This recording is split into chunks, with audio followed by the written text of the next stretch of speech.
Concurrent list क्या थी वो पढ़ लेते हैं. Concurrent list include subjects of common interest to both the union government as well as state government such as education, forest, trade, है ना. तो कॉन्करेंट लिस्ट में क्या क्या चीजें आती है, क्या क्या चीजें ये देखते हैं.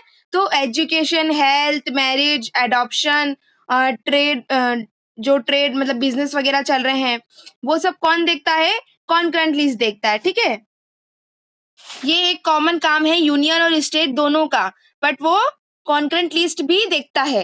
ठीक है. What about subjects that do not fall in any of the three list और subjects like computer software that come after the constitution was made. According to our constitution the union government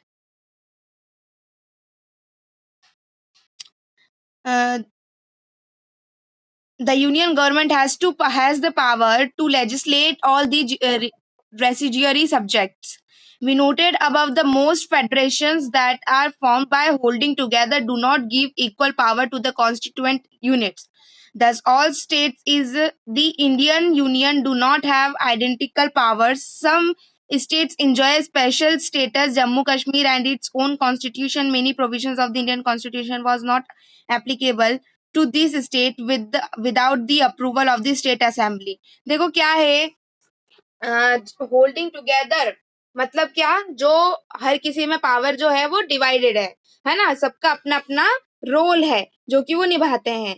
पर यहाँ पर एक आपको exception में जम्मू कश्मीर दे के रखा है कि हर स्टेट जो है उनकी पावर किसी किसी की क्या है, छुपी हुई है. कहने का मतलब छुपी हुई से ये है कि हर किसी के पास में पावर का डिवीजन है, सबको इक्वल पावर नहीं देके रखी है ना. पर यहाँ पर जम्मू एंड कश्मीर स्टेट की बात करें तो उसका खुद का एक अलग कॉन्स्टिट्यूशन है जिसके अंदर क्या है कि आप कॉन्स्टिट्यूएंट असेंबली से चर्चा करे बिना वहां पर पे कोई चेंज या कोई रूल या कोई दूसरी चीज नहीं ला सकते हो, है ना. आ रहा है समझ में. फिर नेक्स्ट पेज पे आ जाते हैं. There are some units of Indian Union which enjoy very little power. है ना, बहुत सारी इंडिया में कुछ ऐसी यूनिट्स है, ऐसे कुछ एरियाज है जहां पर सबको थोड़ी थोड़ी पावर्स मिली हुई है. These are areas which are too small to become an independent state but which could not be merged with any of the existing state. तो क्या था यहाँ पर पे, कुछ स्टेट्स ऐसी है जो अभी इंडिपेंडेंट तो है पर फिर भी इंडिपेंडेंट नहीं है, तो वो स्टेट्स को थोड़ी थोड़ी पावर्स देके रख के रखा है. जैसे कि चंडीगढ़, लक्षद्वीप, है ना, कुछ सिटीज है दिल्ली की, वो सब क्या कहलाती है, यूनियन टेरिटरीज. और उनका काम कौन देखता है, यूनियन देखता है. ठीक है, यूनियन देखता है उसका सारा काम, सारी पावर जो है उसको रन करने के लिए सेंट्रल गवर्नमेंट के पास में रहती है. The sharing of power between the union and state government is basic structure of the constitution. It is not easy to make changes to this power sharing arrangement. The parliament cannot on its own change this arrangement. Any change to it has to be first passed by the house of parliament with at least 2/3 majority. हाँ, तो क्या था, ये भी हम पढ़ चुके थे कि जो पावर शेयरिंग है यूनियन गवर्नमेंट और स्टेट गवर्नमेंट की, वो कैसे की गई है, कॉन्स्टिट्यूशन के हिसाब से की गई है ना. ये बिल्कुल भी आप ऐसा नहीं है कि पावर शेयरिंग का अरेंजमेंट हम लोग थोड़ा चेंज कर सकते हैं, ऐसा बिल्कुल भी नहीं है. ऐसा कब हो सकता है, जब हाउस ऑफ पार्लियामेंट, है ना, हाउस ऑफ पार्लियामेंट में ये बात जाए और वहां पर पे कितने लोग की रजामंदी होनी चाहिए, 2/3 लोगों की रजामंदी होनी चाहिए.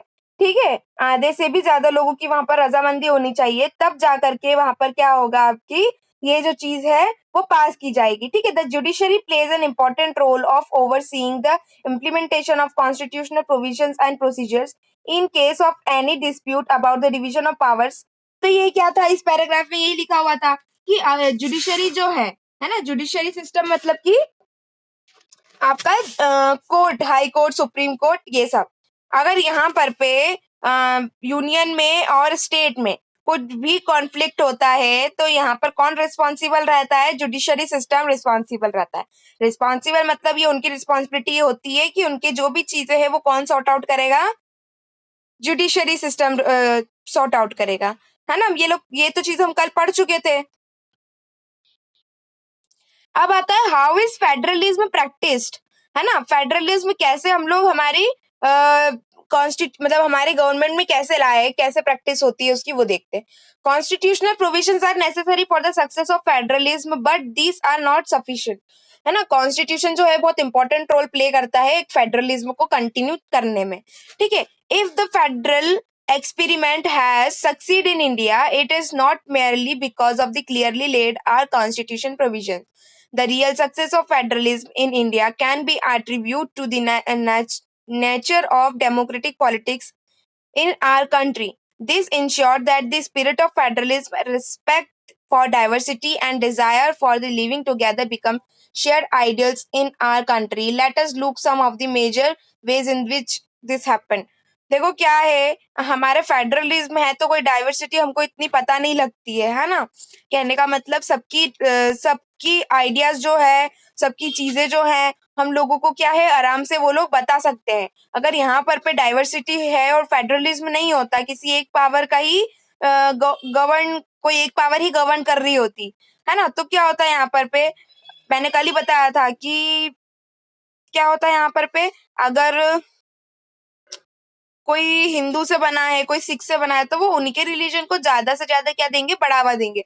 पर हम लोग ये पढ़ चुके कि गवर्नमेंट कभी भी किसी भी रिलीजन को बढ़ावा नहीं देती है, किसी भी रिलीजन को सपोर्ट नहीं करती है ना। तो यहाँ पर क्या होता है, यहाँ पर सब चीजें जो है बहुत अच्छी से चलती है इंडिया के अंदर। उसके अंदर कुछ मेजर वेज है जो फेडरलिज्म को बताते हैं, जैसे कि है linguistic state. The creation of linguistic state was the first and a major test of democratic politics in our country। है ना, जो linguistic state है ये क्या है, इसके बारे में अभी हमको नहीं पता, पर ये क्या करती है, ये बहुत एक मेजर मतलब कि इसको बोला जाए तो सबसे पहला और सबसे major test for democratic politics in our country. मतलब है कि जब भी आपके इलेक्शंस होते हैं, तब जब भी आपकी चीजें होती है कंट्री के अंदर, तो ये वहां पर बहुत एक मेजर रोल प्ले करती है। The political map of India when it began its journey as a democracy in 1947 and that of 2017, you will surprised by the extent of changes. Many old states have vanished and many new states have been created. Areas, boundaries and names of states have been changed. तो आपने ये देखा होगा कि जब हमारी democracy वाली journey जो है स्टार्ट हुई थी, कब, 1947 से आज 2021 तक अपन ले लो, है ना, ये तो 2017 दिया है, पर 2021 तक अपन ले लो। आप लोगों को सरप्राइज की बात तो नहीं है ये, बहुत सारी ओल्ड स्टेट्स जो थी वो खत्म हो गई, न्यू स्टेट्स बन गई, है ना, बहुत सारे न्यू एरियाज बन गए, बाउंड्रीज बन गई, नाम दे दिया गया स्टेट्स को। ठीक है, और जो स्टेट्स का नाम था उसको चेंज करके दूसरा नाम भी रख दिया गया।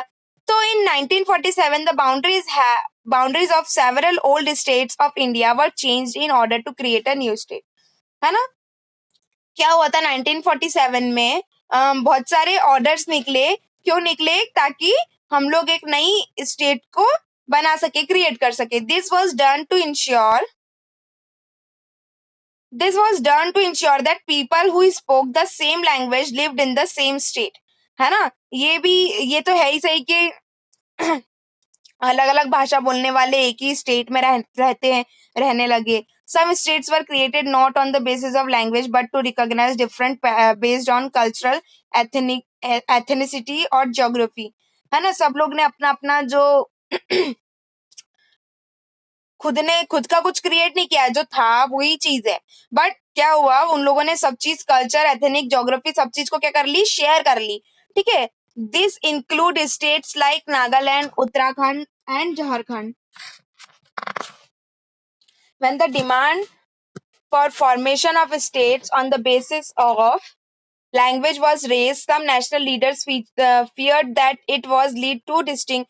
क्या हुआ, कुछ स्टेट्स थी जैसे नागालैंड, झारखंड, और ये बताया गया है, इनमें ऐसा था कि वहां पर ये बोला जा रहा था कि उनको उनकी जैसे उनकी लैंग्वेज जो है बस वही लोग वहां पर क्या करेंगे, सरवाइव करेंगे। है ना, तो ये जो लीडर्स थे तो उन लोगों के लिए बहुत गंभीर बात हो गई थी। The central government resistance linguistic state for the some time, but the experience has shown that the formation of linguistic state has actually made the country more united. It has also made administrative easier. तो क्या हुआ, उन लोगों ने कुछ समय तक के लिए क्या किया, उस एक लैंग्वेज वाली स्टेट बना दी। फिर उन्होंने सोचा कि ये तो एक्चुअल में ये ऐसा है कि यहाँ पर बहुत ज्यादा यूनाइटी मतलब एकता पूर्वक लोग रह रहे हैं, बहुत आसानी से यहाँ पर एडमिनिस्ट्रेशन जो है वो बन रहा है। फिर है language policy. A second test for Indian federation is the language policy. Our constitution did not give the status of national language to any one language. है ना, हमारे यहाँ पर पे हमारे कॉन्स्टिट्यूशन ने किसी को भी नेशनल लैंग्वेज नहीं बताया है, कोई सी भी लैंग्वेज को। ठीक है, Hindi was identified as the official language, but Hindi is mother tongue of only about 40% of Indians. है ना, क्या हिंदी भी एक आइडेंटिफाइड लैंग्वेज है, मतलब एक ऑफिशियल लैंग्वेज है, बट इसको भी 40% लोग ही है जिनकी ये क्या है, मदर टंग है ना, मतलब ये स्टार्टिंग से ही जो बोलते हैं वो भी 40% ही है बस। Therefore, there were many safeguards to protect other languages. Beside Hindi, there are 21 other languages recognized by scheduled language by the Constitution. है ना, तो हिंदी के अलावा भी 21 अदर लैंग्वेजेस हैं जो कि बोली जाती है, कॉन्स्टिट्यूशन में इनको मेंशन किया हुआ है। The candidates in are examination conducted for the central government position, many opt to take the examination in any of these language state to have their own official language. Much of the government work takes place in the official language of the concerned state. Unlike Sri Lanka, and the leaders of our country adopted a very cautious attitude in spreading to use the of Hindi. तो क्या हुआ, बहुत सारे लोगों ने मतलब ऐसा तो उन्होंने सोचा कि एक ऑफिशियल लैंग्वेज तो हमारी, मतलब एक ऑफिशियल लैंग्वेज कहने का मतलब एक नेशनल लैंग्वेज तो होनी ही चाहिए हमारे पास में, है ना। तो फिर उसके बाद में क्या हुआ, जैसे श्रीलंका जो थे, श्रीलंका में उनके जो लीडर्स थे उन्होंने क्या किया, हिंदी को स्प्रेड किया, हिंदी को उन्होंने बहुत फैलाना स्टार्ट कर दिया। According to the constitution, the use of English for the official purposes was to stop in 1965। However, many non-Hindi speaking states demanded that the use of English continued in Tamil Nadu. This movement took a violence from the central government in response to agreeing the continue the use of English along with Hindi for official purposes. Many cities think that this solution favored in English speaking elite.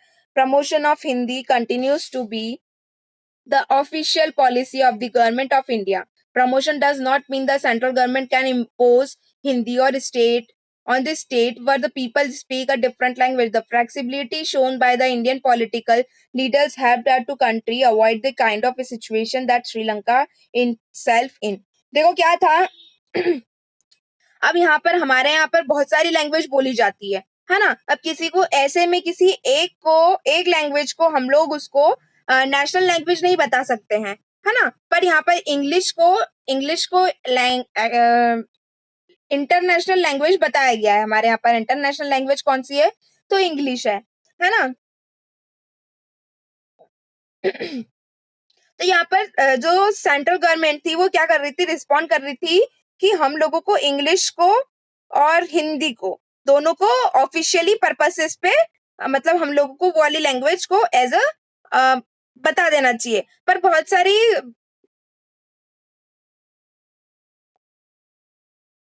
सारे लोग ये सोचते थे कि English हर किसी को नहीं आती है, तो उन्होंने हिंदी का प्रमोशन जो था वो कंटिन्यू रखा। फिर उसके बाद में हिंदी का प्रमोशन जो था सेंट्रल गवर्नमेंट ने इम्पोज कर दिया ये बोल करके कि यहाँ पर पे तो बहुत सारी लैंग्वेज जो है वो बोली जाती है। ठीक है, फिर उसके बाद में फ्लेक्सिबिलिटी मतलब कि कब दिखी, जब पॉलिटिकल लीडर्स जो थे उन लोगों ने क्या किया, जो श्रीलंका में जिस टाइप की सिचुएशन आई थी उसको अवॉइड करके उन्होंने आगे बढ़ना स्टार्ट कर दिया। उन्होंने बोला कि ठीक है, हिंदी जिसको आती है वो हिंदी बोले और जिसको इंग्लिश आती है वो इंग्लिश बोले, पर इंटरनेशनल लैंग्वेज कौन सी है हमारी, इंग्लिश। हाँ, ठीक है। अब बात करते हैं centre state relation restrictions the yes बेटा।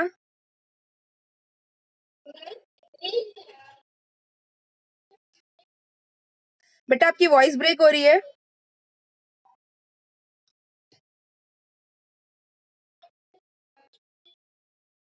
आ, आपकी वॉइस ही नहीं आ रही है बेटा।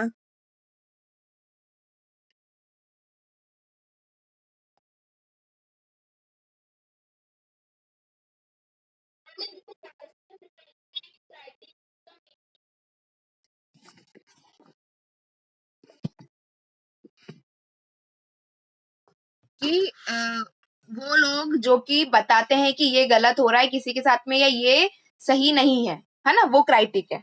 ठीक है, तो बहुत सारे लोगों ने, बहुत सारे क्राइटिक ने ये बोला, ये सॉल्यूशन निकाला कि जो इंग्लिश स्पीकिंग है ना, वो हर कोई तो नहीं बोल सकता है ना। आप अपन बोल सकते हैं क्या इंग्लिश, बताओ? जो प्रॉपर इंग्लिश होती है हम लोग नहीं बोलते, है ना।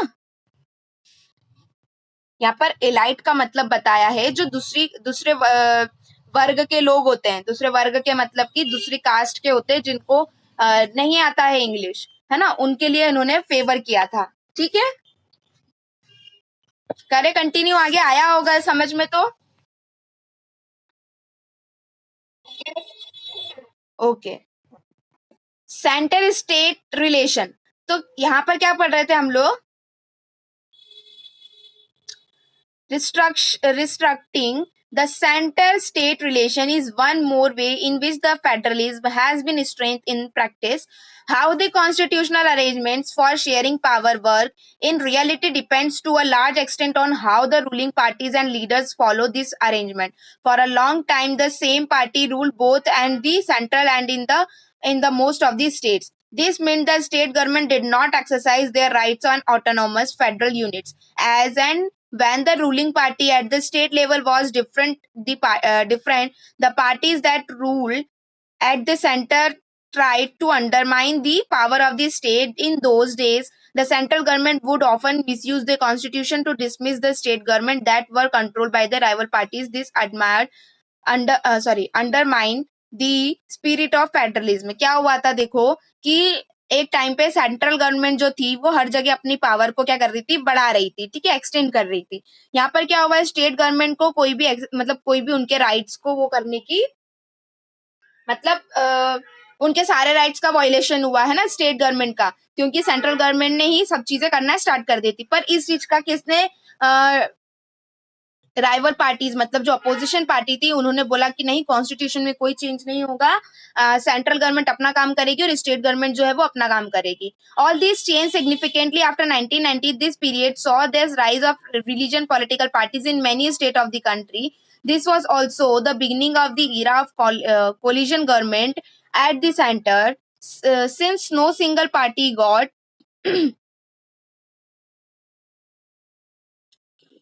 के बाद में got a clear majority in Lok Sabha. The major national parties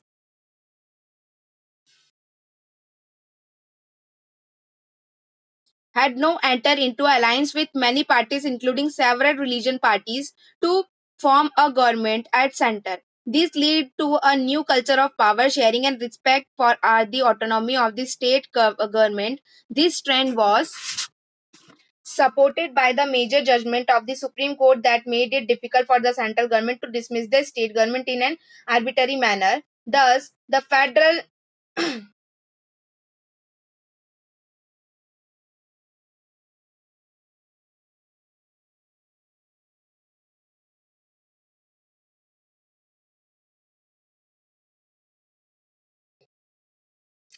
क्या लिखा है यहाँ पर, Supreme Court that made it difficult for the central government to dismiss the state government in the arbitrary manner. Thus, the federal power sharing is more effective today than it was in the early years after the constitution come into force. देखो क्या हुआ, जब तक constitution नहीं था उसके पहले 1990 में क्या किया गया कि एक पीरियड था जहां पर पे रीजनल पॉलिटिकल पार्टीज जो थी, उन्होंने मतलब उस टाइम पे क्या हुआ, स्टेट में जो रीजनल पार्टीज थी उनका बहुत ज्यादा राइजमेंट हो रहा था, मतलब बहुत उनकी आवाजें, सब चीजें जो है उनकी सुनी जा रही थी। ये कोऑर्डिनेशन गवर्नमेंट क्या है? कभी भी सुना है गठबंधन करना? तो कॉलिशन क्या होता है? कॉलिशन इज योर गठबंधन, इसका मीनिंग है गठबंधन सरकार, है ना? तो इसका मतलब यही था कि कोई भी सिंगल पार्टी को वो लोग क्लियरली मेजोरिटी में नहीं आ पा रहे थे, लोकसभा में मेजोरिटी उनको नहीं दी जा रही थी, ठीक है?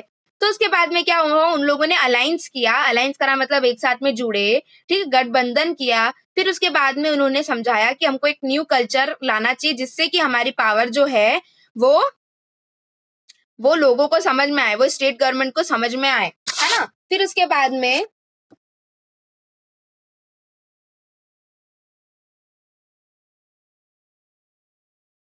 यहाँ पर लिखा है दस federal power sharing is more effective today. तो मतलब ये था कि जब आपकी पावर जब शेयर हुई, वही ज्यादा आज के टाइम पर पे वही ज्यादा क्या है, ज्यादा दिख रही है ना? ज्यादा अच्छे से एफिशिएंटली वर्क हो रहा है उस पे, अदरवाइज वर्क नहीं हो रहा था, है ना?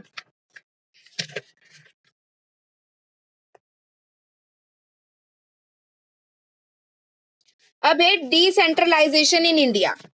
We noted above the federal government has two or more tiers of government, है ना? हम लोगों को पता है कि यहाँ पर दो से ज्यादा टाइप ऑफ गवर्नमेंट जो है वो वर्क करती है, जैसे यूनियन मतलब नेशनल, सॉरी आपका स्टेट हो गया, सेंट्रल हो गया, लोकल हो गया, है ना? We have so far discussed the two tiers of government in our country, but a vast country like the India can not be run only through these two tiers. State in the India are as large as independent countries of Europe, है ना? देखो क्या है इसके अंदर कि सिर्फ और फिर भी हम लोगों ने दो टायर ऑफ गवर्नमेंट को हम लोग स्टडी कर चुके हैं, पर क्या है वो भी अच्छे से वर्क नहीं कर पाती है, ठीक है? In terms of population Uttar Pradesh is bigger than Russia, है ना? अगर हम पॉपुलेशन की बात करें तो उत्तर प्रदेश से बड़ा कौन है? Russia. Maharashtra is about a big as Germany, है ना? जर्मनी के बराबर ये कंट्रीज जो है वो है। Many of this states are internally very diverse, है ना? मतलब वहां पर डाइवर्सिटी बहुत ज्यादा है। दिस इज दस a need for a power sharing with in this states, है ना? अब उसके अंदर क्या है, पावर शेयरिंग तो मस्ट इंपॉर्टेंट है, वहां तो बहुत जरूरी है उस चीज की। तो federal power sharing in India need another tyre of government below that of the state government. वहां पर क्या है, वहां पर मतलब federal power sharing is need in India another tyre of the government, मतलब वो क्या चाह रहे हैं कि एक और गवर्नमेंट आए जिसको हम लोग जिससे हम लोग पावर जो है शेयर कर सके, जैसे स्टेट गवर्नमेंट है वैसा ही कुछ, है ना? This is the rational for decentralisation of power. Decentralisation का मीनिंग क्या है? सेंट्रलाइजेशन का मीनिंग क्या है? किसी को पता?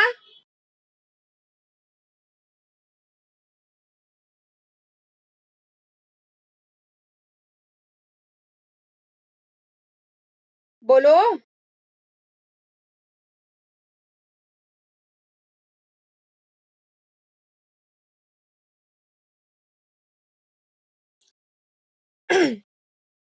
देखो सेंट्रलाइजेशन का सिंपल सा मीनिंग अगर हम देखें तो किसी एक ही जगह पर किसी एक ही जगह पर किसी चीज को रख देना, है ना? और डिसेंट्रलाइजेशन इन इंडिया मतलब कि हर पार्ट में पावर्स जो है वो डिवाइड कर देना, है ना? तो वही था यहाँ पर, उन लोगों ने क्या किया, डिसेंट्रलाइजेशन ऑफ पावर किया, मतलब कि हर पार्ट को हर जगह से हर चीज पे उन लोगों ने जो डिवाइडेशन किया पावर का, है ना? दस resulted third tier of government call local government. फिर उसके बाद में उस थर्ड टायर को उन्होंने क्या बताया? लोकल गवर्नमेंट बताया, ठीक है? When power is taken away from central and state government and given to local government is called decentralisation. Decentralisation क्या है? जब पावर सेंट्रल गवर्नमेंट से और स्टेट गवर्नमेंट से लोकल गवर्नमेंट को दी, उसको डिसेंट्रलाइजेशन बताया गया। The basic idea behind decentralisation is that there are large number of problem and issues which are best settled at the local level, है ना? बहुत सारी चीजें यहाँ पर, बहुत सारी प्रॉब्लम्स थी जो कि किस लेवल पे खत्म हो सकती थी? लोकल लेवल पे, है ना? लोकल लेवल उसको रह करके सॉल्व कर सकते थे। People have better knowledge of problems their localities, है ना? क्या होता है किसी भी लोकालिटी में, अगर जैसे आज हम हमारे यहाँ पे रहते तो हमको हमारे एरिया का पता है कि इस एरिया में क्या दिक्कत है ना? पर वहीं पर अगर स्टेट वाला आएगा तो वो स्टेट की पूरी प्रॉब्लम सॉल्व करेगा, सेंट्रल वाला आएगा तो पूरी सेंटर मतलब पूरा नेशन का वो प्रॉब्लम सॉल्व करेगा, है ना? तो लोकल जो रहेगा वो एरिया टू एरिया उसकी प्रॉब्लम जान करके उसको सॉल्व आराम से कर सकता है। They also have better ideas on where they spend money and how to manage things more efficiently, है ना। उनको ज्यादा अच्छे से पता होगा कि मनी कहाँ पर हमको यूज करना है और कहाँ पर नहीं करना है और कितना करना है, ठीक है। फिर the need for decentralization was recognized in our constitution. Since then, there have been several attempts to decentralize power to level of village and town. Panchayat in village and municipalities in urban areas were set up all these states, but these are directly under control of state government. Elections of these local government were not held regularly. Local government did not have any powers or resources of their own. Thus, there was a very little decentralization of active terms. The major steps towards this decentralization was taken in 1992. The constitution was amended to make the third tier of democracy more powerful and effective. Now it is continuously mandatory to hold regular elections to local government bodies. देखो क्या है, पहले local level पे उन लोगों ने पंचायत और municipalities भी रखी गई थी, पर क्या हुआ, ये पूरे किसके कंट्रोल में थी, स्टेट के कंट्रोल में थी, है ना। इस बीच में उन लोगों ने क्या किया, लोकल गवर्नमेंट के लिए उन्होंने इलेक्शन किए, ठीक है। उसके बाद में इसमें बताया है, now it is constitutionally mandatory to hold regular elections to local government bodies, है ना। वो हमेशा उनका रहता है इलेक्शन किसके लिए, लोकल बॉडीज के लिए, लोकल गवर्नमेंट बॉडीज के लिए। States are reserved in the elected bodies and executive heads of these institutions to the scheduled caste। देखो क्या होता है, सीट जो है रिजर्व रहती है किस किस के लिए, SC ST OBC और दूसरी जो अदर कास्ट रहती है ना। At least 1/3 of all position are reserve for women, ठीक है। 1/3 जो पोजीशंस रहती है वो वुमेन्स के लिए भी क्या रहती है, रिजर्व रहती है। An independent institution called state elections commission has been created in each state to conduct panchayat and municipal elections, है ना। क्या है यहाँ पर, पंचायत के लिए और म्युनिसिपल इलेक्शंस, पंचायत के लिए और म्युनिसिपल के लिए भी इलेक्शंस होते हैं। The state governments are required to share some powers and renew with local government bodies to the nature sharing varies from state to state. क्या है, जो स्टेट है उसने उसकी कुछ पावर्स जो है वो शेयर करके रखी है लोकल गवर्नमेंट बॉडीज को, है ना। और ये क्या करती है, स्टेट टू स्टेट वेरी करती है, ठीक है। Rural local government is popular known as क्या लिखा है, popularly known as the name of Panchayati Raj. Each state, each village और a group of villages, some state has been gram panchayat. This is a council consist of several ward member of often called panch and a president or sarpanch. They are directly elected by the adult population living in the ward or village। देखो क्या है, rural areas में, है ना, वहां पर पे क्या चीज रहती है, गवर्नमेंट के तौर पर पंचायती राज रहती है ना। हर विलेज, हर ग्रुप में क्या होता है, स्टेट, हर ग्रुप में, हर विलेज में आपकी ग्राम पंचायत होती है, ठीक है। उसके अंदर 5 मेंबर्स होते हैं, इसीलिए उसको पंचायत बोला जाता है। जो उनका प्रेसिडेंट रहता है, उनको मतलब जो भी उनका हेड रहता है वो या तो वो प्रेसिडेंट कहलाया जाता है या तो सरपंच कहलाया जाता है, ठीक है। ये डायरेक्टली इलेक्ट होते हैं किसके द्वारा, जो भी वहां पे उस वार्ड में, उस विलेज में जो भी एडल्ट होते हैं वो इसको इलेक्ट करते हैं, ठीक है।